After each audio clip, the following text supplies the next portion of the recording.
Bismillahirrahmanirrahim. Assalamualaikum warahmatullahi wabarakatuh.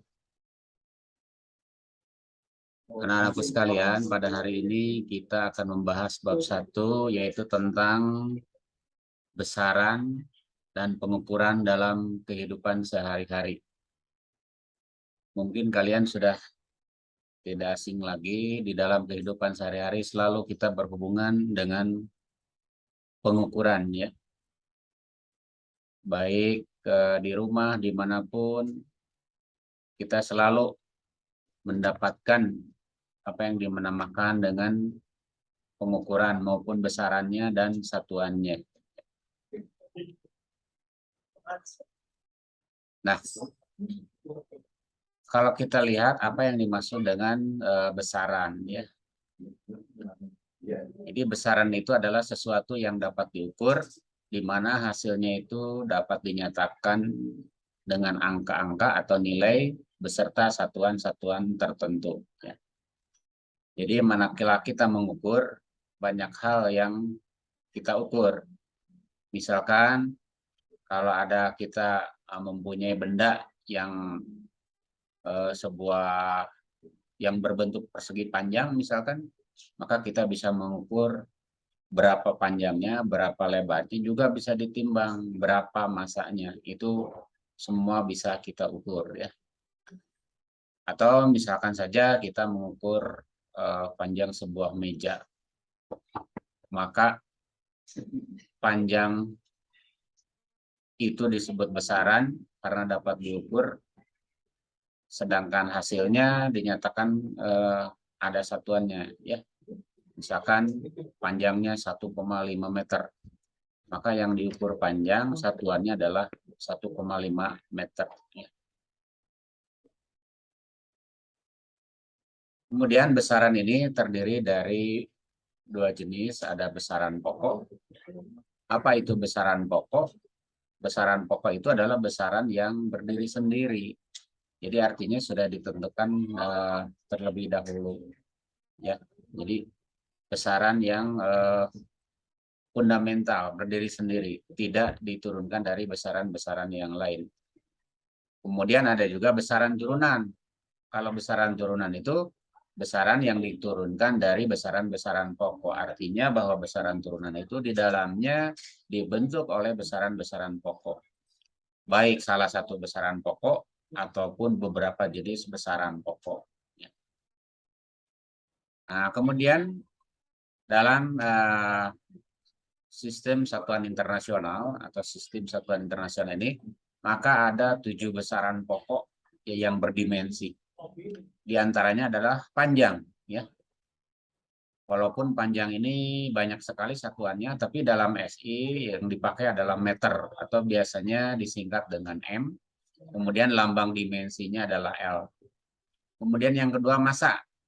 Massa itu satuannya banyak sekali sebenarnya, ya. Ada kuintal, ada ton, ya. Kemudian ada kilogram, gram. Nah, hanya di sini dalam sistem satuan internasional digunakan kilogram dengan lambang dimensi M, ya. Kemudian yang ketiga waktu atau sekon. Nah, ini satuannya tentukan yaitu sekon. Walaupun sebenarnya banyak sekali satuannya, ya, mulai dari menit, jam, ya, hari, bulan, itu merupakan waktu juga. Tapi di sini dalam SI kita gunakan sekon, ya, di mana lambang dimensinya adalah T. Kemudian yang keempat, kuat arus listrik, itu satuannya ampere, lambang dimensinya I. Kemudian suhu, satuannya Kelvin atau K, lambang dimensinya adalah theta. Kemudian yang keenam, intensitas cahaya, satuannya adalah kandela, dan lambang dimensinya adalah J. Kemudian yang terakhir adalah jumlah zat, satuannya adalah mol, kemudian lambang dimensinya N. Nah, itulah 7 besaran pokok dalam satuan sistem internasional. Sekarang yang berikut, apa yang dimaksud dengan besaran turunan? Tadi sudah disebutkan bahwa besaran turunan itu adalah besaran yang dijabarkan atau diturunkan dari besaran-besaran pokok. Nah, di antaranya, ya, mulai dari luas, ya. Ini adalah contoh-contoh sebagian saja yang sederhana. Luas misalkan satuannya adalah meter persegi dan lambang dimensinya ada L pangkat 2. Ini kita dapatkan dari mana? Karena luas itu misalkan saja luas persegi panjang itu satuannya adalah rumusnya panjang kali lebar. Kemudian satuannya berarti meter kali meter, berarti meter pangkat 2.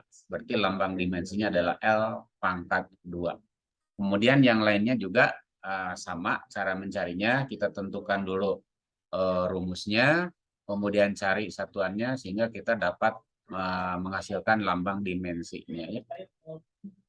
Ya, di dalam fisika kadang bilangan-bilangan yang memiliki nilai yang besar ya, seperti jutaan atau miliaran itu kita bisa disederhanakan, yaitu dengan menggunakan notasi ilmiah. Jadi notasi ilmiah itu untuk menyederhanakan penulisan sekaligus sebagai pembanding nilai satuan dalam suatu besaran yang sama. Nah, biasanya ditulis adalah A kali 10 pangkat N misalkan ya. A kali 10 pangkat N. Di mana A-nya itu mulai dari lebih besar, A itu lebih besar dari 0 atau lebih kecil dari 10 ya. Kemudian yang berikutnya ya, ada konversi satuan. Konversi satuan merupakan pengubahan satuan suatu besaran ke dalam satuan lain menggunakan faktor konversi satuan ya. Jadi